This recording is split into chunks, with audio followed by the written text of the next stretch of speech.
Yo, slow budget. Once again. Yeah. Good morning, everyone, and welcome to the Big Burn Show. Today's date, January 9th, 2023. Just turned on my computer, finished my exercises, and I thought I was the only one still doing this challenge. For those that this is your first episode, I started a challenge on January 2nd, and it was basically one push-up for January 1st, 2 for the 2nd, 3 for the 3rd, so on. So today's the 9th. If you've been doing them, you have done 45 push-ups so far. So give yourself a pat on the back. And like I said, I thought I was the only one still doing it, which is fine. I'll just use this as to keep myself honest, to keep doing it. But one of my friends online reached out to me, Melissa Ayala. She told me she's still doing it, so that's good. Let's see, a couple other people have told me they're still doing it. Let's keep it up. Let's try to go the whole year, see what happens. So today is January 9th. Big day, big day. It's my oldest son, Junior's birthday today. You know, the one that gave me the title father. Had him way back then when I was I think I was 6, 7 years old when I had him. No one really knows the story. So I guess, I'll tell the world the story. Long time ago, it's about 30 years ago. Was he 31? Yeah, it's 31 years ago. Me and his mom were traveling through Mexico. We're in TJ, went to go get some tacos and stuff. And then I had to take a piss real quick. I was in this alley and there was a trash can. And I heard this crying noise coming from behind the trash can, and I moved it. And there was a baby there. Well, I thought it was a baby. It was just, I don't know. It was the ugliest thing. Oh my gosh. I was ready to stomp on it. I mean, I didn't know what it was. I thought it was an animal. But anyway, it was all hairy and stuff. The mom was like, what should we do with that? I go, I don't know. Let's freaking put it in the trash. And then she was like, no, let's just take it home. So, smuggled them back across the border, took them home, shaved them, gave them a name, and the rest is history. And that's how we found my son, Junior, Earl Ray Andrade Jr. Happy birthday, son. A lot of NFL action yesterday. I don't know if you guys saw any of the games. I tried to watch as many as I could. I love football. But, man, at the end of the day, my Steelers won the game, but they did not make the playoffs. 9-8 record. Hey, can't complain. Like I said, we started 2-6. I didn't even think we were going to make it this far. But, they came on strong at the end, and the future looks bright. If you're a Steeler fan, the future looks bright. This quarterback could be the real deal. So let's just hope. Something else I want to talk about. Soon, we had our faith in the Jets. We needed the Jets to beat Miami because the Steelers beat the Browns. Buffalo took care of the Patriots. We needed the Jets to beat Miami to make the playoffs. Man, that was asking for a lot. And as soon as the game was over, I knew my phone was going to ring. Sure enough, the Jets kicked the field goal. Within freaking 45 seconds, I see my phone ring. And sure enough, Daniel Nahara. I was like, he's my good friend of mine, coaching mentor. He's the only Dolphin fan I really know. We give him hell back and forth all year. So, phone rings. And something about Daniel, he's a diehard Democrat too. So, he's Democrat and Dolphin fan. So, as soon as the phone rings, I answer. And just like the American people that don't want Biden in office, the American people do not want to see the Dolphins in the playoffs. How in the hell are the team that can't even they barely put 9 points on the New York Jets in the playoffs? I'm pretty sure the American people want to see the Steelers in the playoffs. This young quarterback, they're putting up 20, 30 points a game. They're looking good, but no. We got to watch these Miami Dolphins who barely put up 9 points, can't score an offensive touchdown to make the playoffs, who are on a 3-4 game losing streak or 5 out of 6 game losing streak. Yeah, this is sad. So we're going to end up watching the Dolphins get their asses kicked by either, I didn't even see the brackets yet. It's going to be one of the top teams, obviously. Yeah, this is what we got to deal with. The Miami Dolphins in the playoffs. We should have took care of business and beat them, but no, we had Mitch Trubisky in that game, and I want to throw interceptions to everyone. So anyway, this is what it is. The playoffs, it should be a pretty good playoffs. I'm looking forward to it. Hope your team's in. If they are, good luck. But yeah, I think the Steelers should have been in there this year, 9-8. We got teams with losing records in the playoffs. The AFC put together some solid teams for the playoffs. I was just looking at it. But the NFC South, the Buccaneers make the playoffs with an 8-9 record. A losing record. How sad is that? I saw the funniest meme yesterday, too. It was a picture of Nicolas Cage from National Treasure, and it said the Buccaneers make the playoffs with 8-9 record. And it was like Tom Brady, I'm going to steal a Super Bowl. It's Brady, so anything could happen. Wild card weekend will be coming up, so that's going to be exciting. What else is going on? Let's see. Well, we're on the subject of football. Damar Hamlin, everybody knows he's the one that had a cardiac arrest on the field. He's doing good. He's talking now, tweeting, or he's active on social media again. I wanted to bring up his charity again because to me this is like the funniest thing.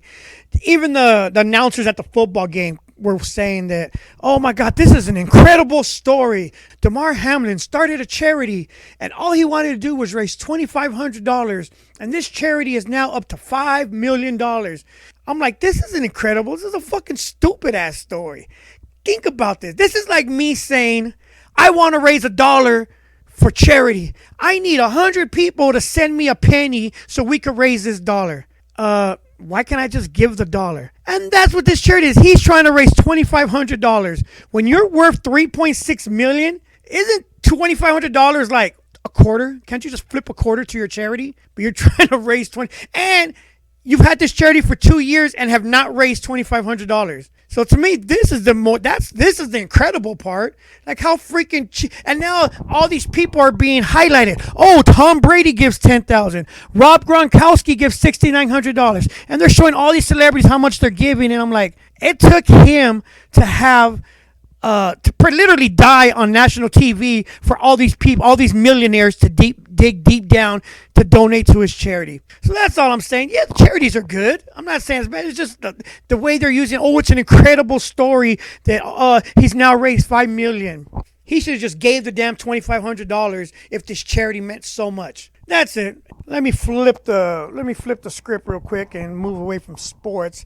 I got a lot to talk about today, and I don't have much time because it's a big work day for me. So this headline has caught my eyes. Brandon has been in office for 2 years, and guess what? He is finally going to visit the U.S.-Mexico border.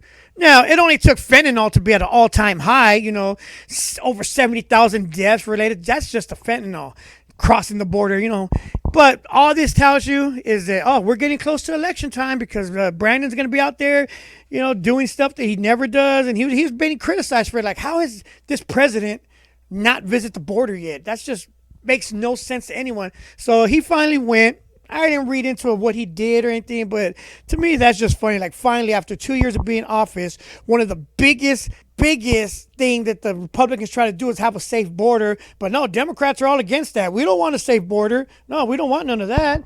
Illegals are flooding in like crazy. Drugs are flooding in like crazy. But no, Democrats are all about, no, we don't want no wall. We don't want that. So finally, Brandon's going to visit the border. Let's see what comes of that. And while we're on politics real quick, the Senate finally picked the speaker after 15 vetoes or no votes or whatever. They finally picked the new Speaker of the House. So the new Speaker of the House is Kevin McCarthy, a Republican out of California. Now, I don't know. Honestly, yet, I don't know nothing about this guy. I haven't done no research, so I'm not going to talk about that. But at the end of the day, how anybody is better than Pelosi? It can't get any worse. So let's just hope this guy does the right thing for the people. Another thing in the headline, that this was on Friday, that a Virginia teacher was shot by a 6-year-old. Now, this is just like, wow.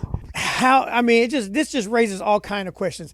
And this has nothing to do with gun control, because I know that's the first thing the Democrats are they're going to try to use this. Oh, we got to ban guns. No, this is some stupid ass parents control. That's what it is. That's nothing to do with gun control. How does a 6-year-old get a hold of a weapon? That's the question. That's the issue. It's not, that the gun was bought in the first place. The Second Amendment, we all have a right to protect ourselves. Democrats, I already know they're going to use this as a way to try to ban guns. Oh, we're coming for your guns. We're coming for your guns. I hope these parents are charged.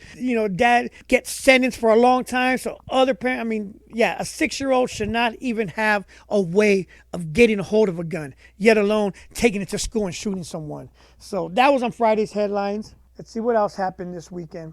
On Saturday, I attended a memorial service for a gentleman I've known for a long time, Mr. Jimmy Woods. He passed away a couple weeks ago. He's also the grandfather of my future daughter-in-law. And one thing I was thinking about him, there was two things that came to mind while I was at his memorial service, and one of them is like, one of the things I try to coach around here, and I try to teach these kids is minor pride. You know what I mean? Whatever you do, you're not just doing it for you, you're doing it for the community.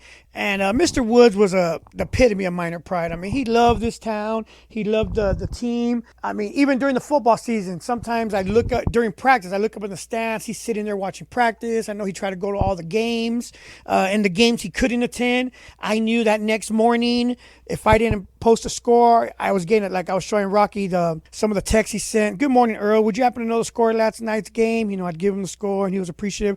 Or he'll be like, Earl, if you could get a chance, can you please give me the score of tonight's game? Thank you very much. You know, he was always just wanting to know how the team did. And like I said, he was just the epitome of what minor pride is. And he was just a good man all around.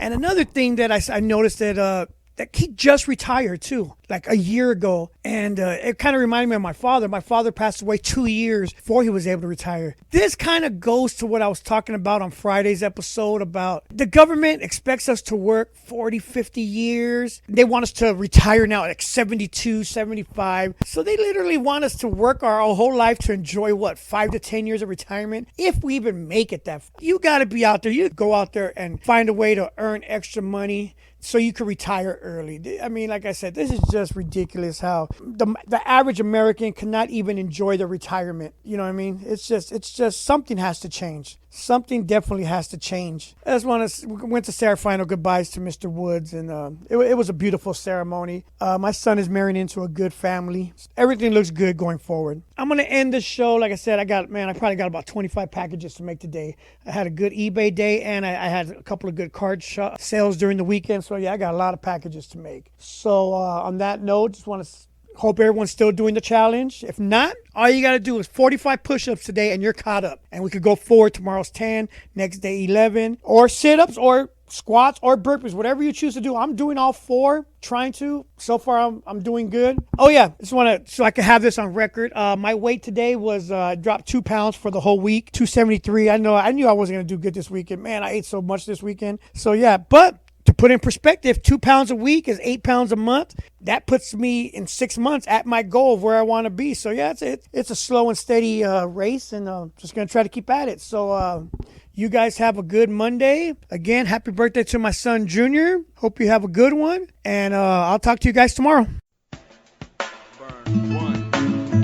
Yo. 21. Slow budget. Once again.